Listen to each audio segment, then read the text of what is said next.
शिबू सोरेन की बड़ी बहू सीता सोरेन इस वक्त हमारे साथ है, जो भाजपा से दुमका लोकसभा के प्रत्याशी है। उनसे हम जानने की कोशिश करेंगे, चूंकि झारखंड मुक्ति मोर्चा छोड़ने के बाद आखिर क्यों बीजेपी का दामन थामे।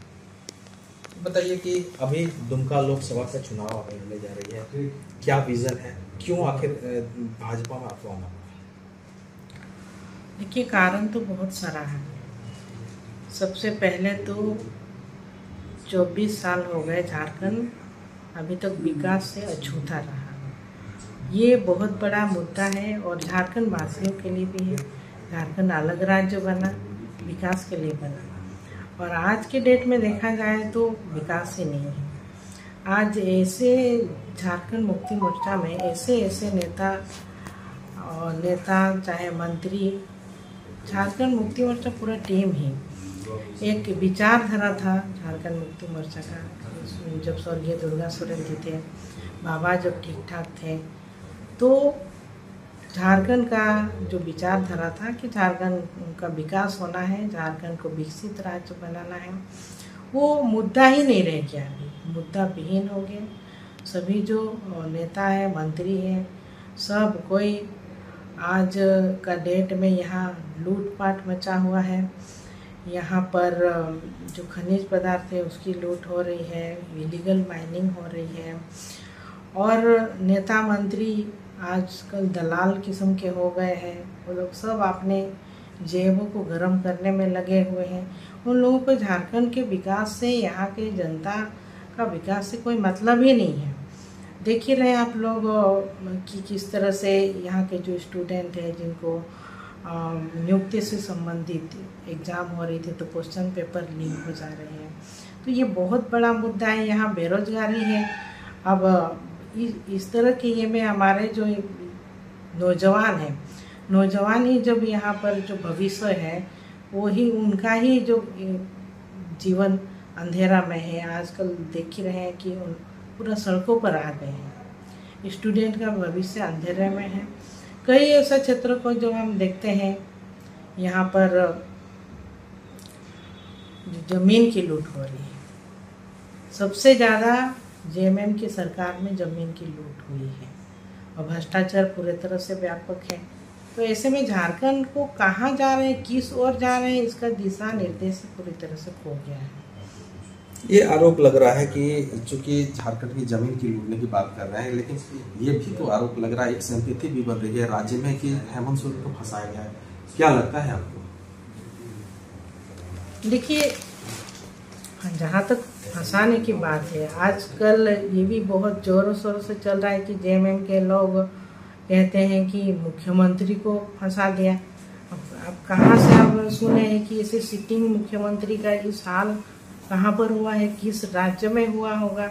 ऐसा कहीं भी नहीं हुआ है जिस तरह से यहाँ हुआ। ठीक है, दिल्ली में भी केजरीवाल जी को वहाँ भी किया गया, लेकिन कुछ आरोप हैं, कुछ आरोप जो तय भी होता है। तो यहाँ तो आरोप बहुत सारा तय भी हुआ है। तो ऐसा बात नहीं है कि उनको फंसाया गया है। बिल्कुल फंसाया नहीं गया है, वो आरोप सिद्ध है और जांच चल रही है। तो इंतजार करने के बाद इंतजार करें। न्यायालय में जो मामला विचार है तो विचाराधीन है, तो समय का इंतजार करना चाहिए। एक चीज और बताइए कि चूंकि जब ये आरोप और प्रत्यारोप का तो दौर चलते रहता है, लेकिन क्या लगता है कि जेएमएम में क्या एक ऐसी भी स्थिति बन गई है कि भगदड़ की स्थिति है, लोग पार्टी छोड़ रहे हैं? क्या ऐसे और लोग भी हैं, जैसा कि आज निशिकांत दुबे जी ने, सांसद निशिकांत दुबे जी ने कहा है? ये बात सही है कि हो सकता है नहीं, सही है कि आज का डेट में जो पब्लिक का जो ये विश्वास जेएमएम के प्रति हट चुका है। धीरे धीरे करके जो है कि आगे चल करके और क्या होगा स्थिति, वो कहने में मुश्किल है। एक बात और आ रही है, चूंकि राज्य की जो सुनहरे भविष्य की सपना दुर्गा सोरेन जी ने देखे थे, क्या लगता है कि वो पूरी हो पाई है या फिर क्या ये भाजपा कर पाएगी? देखिए, उनका जो सपना था झारखंड राज्य को विकासशील राज्य बनाने का था, वो तो कहते थे कि झारखंड को जापान बना करके दिखाएंगे, क्योंकि यहाँ धनी राज्य है, खनिज पदार्थ से भरपूर राज्य है। यहाँ ऐसे भी कोई बात नहीं है कि नहीं हो सकता है, मुमकिन नहीं है, ऐसे कोई बात है नहीं है। इच्छा शक्ति की कमी रही और उनकी जो इच्छा थी वो प्रबल थी। जब तक वो थे तब तक वो लगा कि नहीं काम होगा, विकास होगा, लेकिन वो तो बीच में ही सपना देखे, लेकिन ये जिस तरह की अनहोनी घटी तो उस समय उससे पहले भी हमको बोले कि नहीं आपको भी एमएलए बनाएंगे, सीएम भी बनाएंगे, यहाँ तक बोले, क्योंकि करना है तो हम दोनों को मिलकर के ही काम करना है, ये भी बात बोले थे।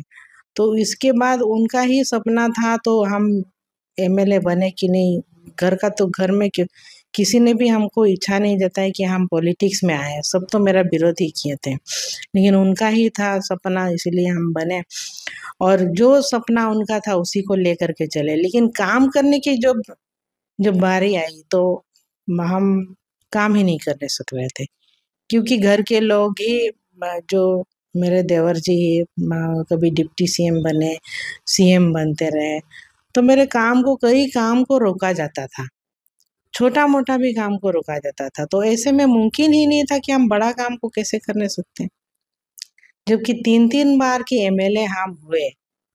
सम्मान के नाते कई जो ऐसे लोग पार्टी में थे जो नहीं रहे, उनका किसी की बीबी को, किसी के बेटे को और सबको पोर्टफोलियो दिया गया, मंत्री बनाए गए, लेकिन मेरे लिए कोई पद कभी भी नहीं दिया गया हमको, जो कि हम एक पद पा करके हम कुछ काम करने सके। क्षेत्र कभी पूरा मेरे ही क्षेत्र नहीं, पूरा झारखंड के लोगों का भी ये था कि नहीं मैडम को हम लोग मंत्री पद में देखना चाहते थे। वो लोग भी कई बार बोलते थे नहीं होगा, घर की बात है, हमेशा हम तो घर की बात में आ जाते थे। तो इस तरह से जो सब कुछ देखा गया, कुछ लास्ट में भी कुछ नहीं हुआ। आप देखे कि जब सब भ्रष्टाचार में सब कोई लिप्त हो गए, एक एक करके सब जब नेता भी और पदाधिकारी भी जेल जा ही रहे हैं, तो आप लोग सब देख ही रहे हैं, तो क्या होगा फिर झारखंड का भविष्य तो फिर अंधेरे में ही रह गया। तो इसीलिए हमको झारखंड के विकास के लिए आज हमको नरेंद्र मोदी जी का जो विशाल परिवार में जाना पड़ा और नरेंद्र मोदी जी जिस तरह से झारखंड को एक विकसित, झारखंड को ही नहीं पूरा भारत को विकसित देश बनाने के लिए लगे हुए हैं, तो उनका सपना और उनकी विचारधारा को देखते हुए हम भी झारखंड के लिए कुछ करना चाहते हैं। एक विकसित झारखंड किस तरह से बने, ये मेरा भी सपना है। एक आखिरी सवाल ये बताइए कि चूंकि अब आपके सामने आपके चचा नलिन सोरेन विधायक वो 7 बार रह चुके हैं, आज वो लड़ने के दुमका लोकसभा से जो है प्रत्याशी बने हैं, वहीं दूसरी तरफ आप जामा से 3 बार विधायक रह चुकी हैं, कैसे आप चुनाव लड़िएगा, कैसे आप, क्या रणनीति होगी आप? देखिए आसान सी बात कि हमने जो काम किया है इन 14 वर्ष में, जो मैंने काम किया है पूरा जामा विधानसभा के लिए अकेले नहीं किए, हम पूरा झारखंड में, हमको कहीं से भी लोग अगर आंदोलन कर रहे हैं कुछ कंपनी को लेकर के, कुछ ज़मीन विवाद को लेकर के, मेरे पास में कई कॉल्स आते हैं, तो थाना वाला मैटर रहता है, बहुत सारा मैटर रहता है। मैं उन जो समस्या है डीसी एसपी से बात करके, चाहे स्पॉट पे जा कर के हम समाधान किया करते हैं। इसीलिए हम अपने कामों के मुताबिक, जिस तरह से हम कार्य से नहीं रहा मेरा, तो उससे तो सब हमको पब्लिक जानती है कि मैडम को बोल देंगे तो काम हो ही जाएगा। तो इसीलिए हम ये उम्मीद रखते हैं कि हमारी जीत पूरी तरह से तय है। पब्लिक समझती है कि मैडम आएगी, चाहे लोकसभा में अभी हम जब उम्मीदवार हैं तो जरूर ही बड़ा काम करके दिखाएंगे ही। तो ये थे दुमका लोकसभा के उम्मीदवार सीता सोरेन जी। उन्हें निश्चित है उम्मीद पर ही मेरा काम है और ये उम्मीद ही जताई है कि चूंकि दुर्गा सोरेन के जो अधूरे सपने थे वो निश्चित रूप से भाजपा में पूरी होंगी। दुमका से विकास प्रसाद शाह, ABP न्यूज़।